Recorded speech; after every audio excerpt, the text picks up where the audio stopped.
Today, I'm here sharing a heartbreaking story about a girl named Layla from Kabul. Now, Layla went through a very troubled life and amazingly overcame it. Now, Layla, can you come and join me, please?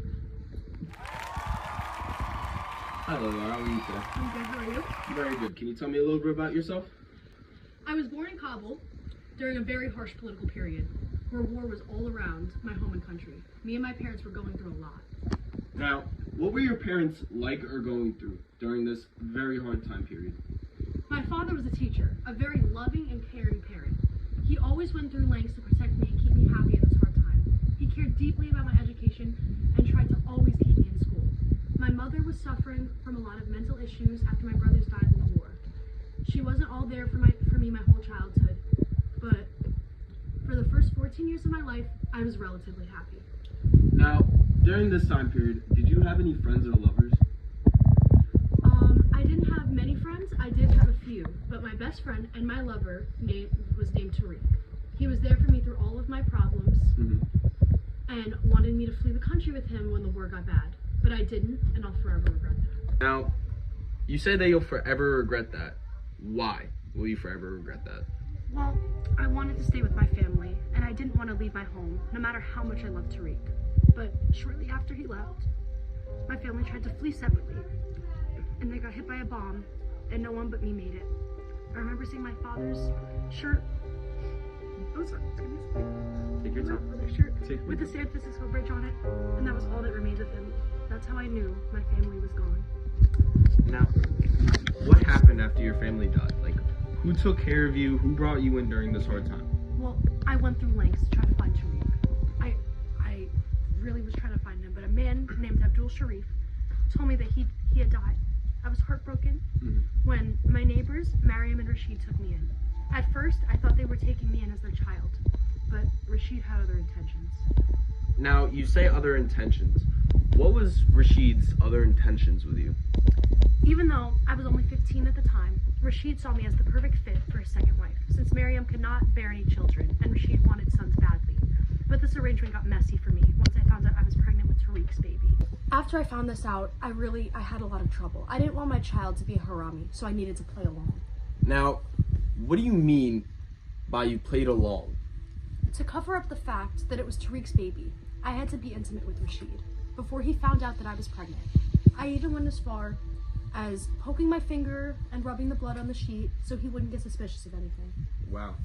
After moving in with Rashid and Mariam as another wife, how were things in the house? Did you get along with Mariam? Me and Mariam were almost like sisters. She was like the mother I never had. Me and Mariam became extremely close after my daughter Aziza was born. We both raised and took care of her and each other while enduring abuse from Rashid all through this time. Now, when you say abuse, what do you mean by what do you mean? Like verbal, physical, mental? And what degree was this abuse to? It was like a little bit of everything. Although some times were worse than others, Rashid was very mean and a very unhappy man. He was mad I had a daughter and not a son, and did not like when me and Mariam had any freedom of our own, or our own opinions. So when the Taliban fully took over and almost all women's rights were taken away, it got so much worse for us with Rashid, and the physical, verbal, and mental abuse got so much worse. He hit us much more frequently, and the fights got much worse. Now, during this time, where it was a very abuseful time period, did you and Mariam ever try to leave and get away? Yeah, we did. After that was the worst abuse we had ever endured. We tried to flee to Pakistan and found a man who said he was willing to help us, but to our surprise, he took our savings for the tickets and just turned us in. Being in that interrogation room was so much pressure for me and Mariam. I was scared to go home, but I was also scared we would get put in jail, and Aziza would be alone.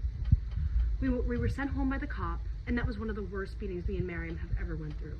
Now, what happened during the time period when you got home? Rashid actually got me pregnant with another baby, my son Zalmai. We were living under Taliban rule, which was hard. Rashid's business went under, and we had lost all of our money. So Rashid forced me to put Aziza in an orphanage, even though I never wanted that. We visited as much as we could, willing that we couldn't go outside without a man. And Everything changed when Tariq showed up at my front door after years of me thinking he was dead. Now, when your past lover came back and just appeared at your front door, what did Rashid, your current husband, think about this? Well, at first he had no idea. Tariq had left before he had gotten home. But my son Zalmai had made the mistake of telling him without even knowing he did anything wrong. Rashid was so angry. He was going to hurt me horribly. But that's when Mariam did something I never expected. She took a shovel we had, turned it to the sharp side, and killed Rashid to protect me. Now, for this murder of your husband, was there any consequences?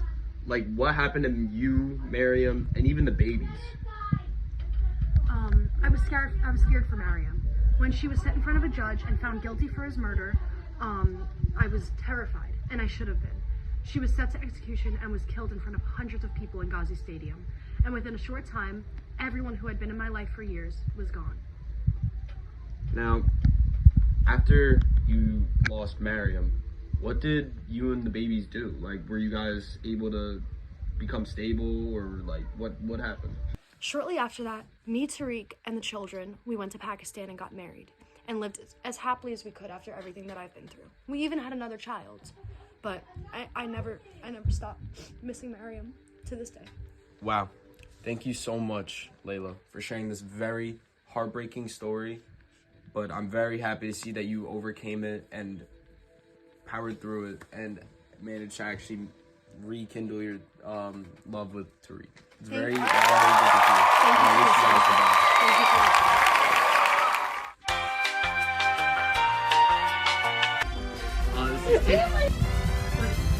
No. Take 5. Today, I'm here with a...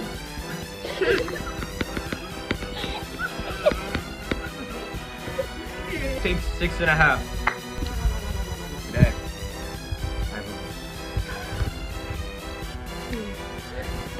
Take 9. Eva! Stop! Take 10. You just, oh my god! 13. Take 4 of interview relationship. Take 12. Oh my god. What kind of abuse do you need? Take 15. Alright. Retake 16.